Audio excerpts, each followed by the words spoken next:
Week 1 of the 2023 XFL season is wrapped up, and today, as we look forward to Week 2, I'll be giving you guys my updated power rankings. This is a spring football league that just kicked off last week, and overall, it was actually a good week of action. We saw some close games, and we also saw some good performances. And so that says we look forward to Week 2. I'll be ranking each of the teams in the league from top to bottom. Who's the best team in the league? Who's the worst? We'll be talking about it here today. Let's get started with your number 8 team, and this team is by far the Orlando Guardians. This team got blown out, the one team to get blown out in Week 1. They lost to the Houston Roughnecks 12-33, kind of an odd football score, but of course with the extra point rules, with there being a 1, 2, or 3-point conversion, no extra point kicks, it does make sense for the scores to be a bit more unique than, say, the NFL or college football. But the Orlando Guardians, this is a team that we knew heading into Week 1, there was a good chance they were just going to be a bad team, and it seems like that's going to be the case. Just their offense, both sides of the ball just don't have much experience. They lack significant talent, and the coaching situation is definitely better on the other teams in the league. So the Guardians are definitely number 8 for me. You had Quentin Dormady, who is the top quarterback for this team in this game. You did have Paxton Lynch. Paxton Lynch played for a while, but he got benched. So that just shows Paxton Lynch has just had no success playing in the big leagues. So he obviously was with the NFL for a while, didn't have any success, and now he's trying for the XFL. He was in the USFL as well, got benched in the USFL last spring, and here he is in the XFL just not having any success. And Quentin Dormady is the top quarterback for this team as we look forward to Week 2.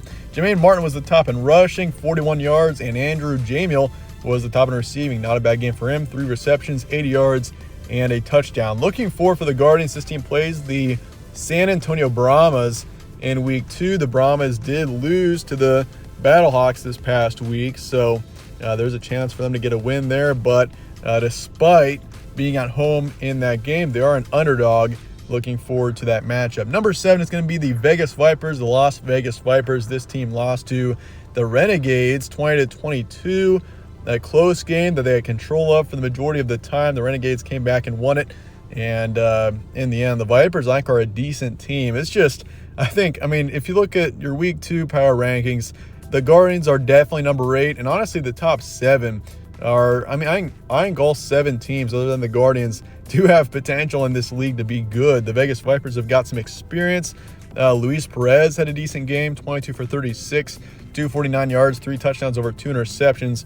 So obviously if he could have dropped those interceptions and not had any, this would have been an outstanding game for him in Week 1. But he does show potential. You have John Labette, the top rusher, who really didn't have much of an impact.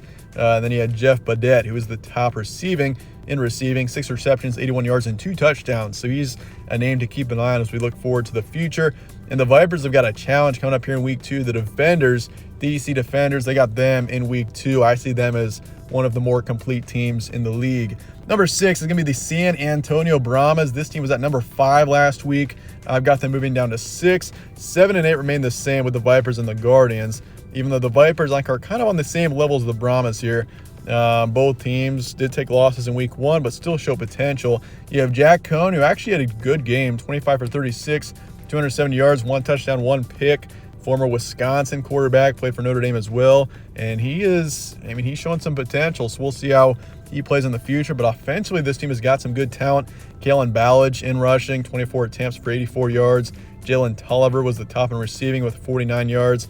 Offensively, this team definitely has potential, but they only scored 15 points against the Battlehawks. So defensively, they played fairly well, but obviously the Brahmas had control of that game for a long time, but the Battlehawks came back and stole it from them in the end. So you got to finish your games, but offensively, I do see potential in this team. Week 2, this team has got the Orlando Guardians on the road. That's a pretty beatable team. I think the Brahmas have got a good chance to pick up their first win of the season in Week 2. Number 5 is going to be the St. Louis Battlehawks. This team, speaking of which, just beat the Brahmas 18-15, a come from behind win. You got AJ McCarron on this team. Despite being 1-0, despite having a win in Week 1, I do have this team behind a team that lost this past week, and we'll get into more about that in a sec. But Battlehawks, this team, AJ McCarron, overall looked pretty good. 18 for 26, 190 yards, 2 touchdowns. Brian Hill was the top in rushing. Austin Prohl was the top in receiving. Offensively, this team shows some potential. Defensively, they were impressive, especially in the second half. So that's a win against the Brahmas there in week 1, but they've got a challenge coming up here in week 2 and a really intriguing matchup at Seattle, taking on the Sea Dragons, who did lose in week 1, but I've got them ranked at number 4. And the Sea Dragons, I was impressed by their performance despite their loss to the Defenders this past weekend. I do think that game between the Defenders and the Sea Dragons was the best one of the weekend. You had two of the more talented teams going head-to-head there, and I wasn't terribly disappointed by this team. Ben DiNucci at quarterback, 35 for 54, 282 yards, 1 touchdown over 2 interceptions. He threw a lot in this game, did throw 2 interceptions, so you want to keep from those turnovers, but I do see tremendous potential in him and this team. Brendan Knox, the lead rusher, with 31 yards and a touchdown. And then Ja'Cour Pearson was the top in receiving, 12 receptions, 95 yards. You also got Josh Gordon in there, who's got tremendous experience, who did have an impact in this game. Coming up here in week 2, Sea Dragons have got the Battlehawks and what is definitely one of the more intriguing matchups of week 2. Number 3 is going to be the Houston Roughnecks. This team is actually moving up 3 spots heading into week 2. I had them at number 6 heading into the season, but after the way they played against the Guardians, 33-12, dominated in that game, I was impressed. Brandon Silvers, the quarterback, 26 for 42, 272 yards, 2 touchdowns, 2 interceptions. Not a bad game for him. Max Borghi was the top in rushing, and Deontay Burnett had a good game in the receiving core, 8 receptions for 90 yards and a touchdown. Roughnecks, I mean, defensively, we said heading into the season, that was what the Roughnecks' strength would be, is in the defense. It's just a matter of how good this offense is going to be, and that's going to determine how far this team goes. And offensively, I was impressed. I think this is a team to keep an eye on moving forward, and that said, I've got them at number 3, but they're very much able. You could make an argument to put them at 2 or even 1 as we look forward to week 2, as they've got the Renegades in week 2. That's going to be a very interesting matchup as well. And I've got the Arlington Renegades at number 2, speaking of which. This team beat the Vipers 22-20. I had this team at number 1 last week, but because of a team that I think was more impressive in week 1, I do have them moving down. But you got Drew Plitt at quarterback, who was 19 for 25, 172 yards and a pick. Nothing too outstanding there. Obviously, you got Kyle Sloter as well, who I do think should get in week 2. I do like Kyle Sloter as a quarterback.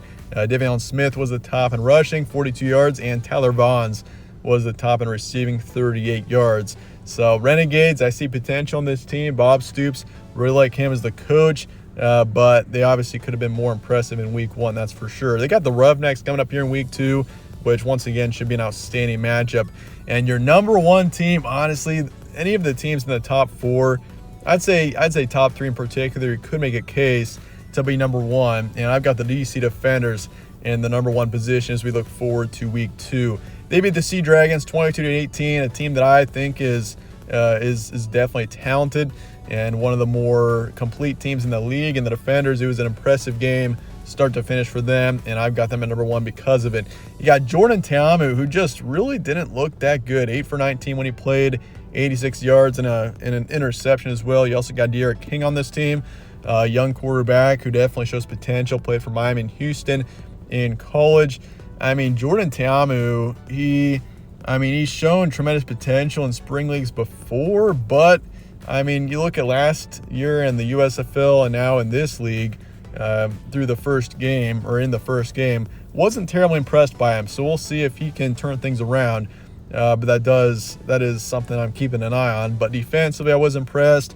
Abram Smith, the lead rusher, 28 yards. Lucky Jackson was the top in receiving with 25 yards. So offensively, nothing too impressive, but this team does have some good depth.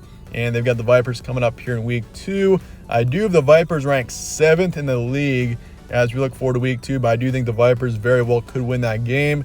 I think, once again, the Guardians are by far the worst team in the league. The top 7 are definitely teams that I see potential in as we look forward to week 2. But that said, let me know your thoughts in the comments below on these rankings, these power rankings, and I appreciate you guys all watching as always. My game predictions are dropping later tonight. Keep an eye out for those. Stay tuned for more from All Sports Central. Catch you on the next one.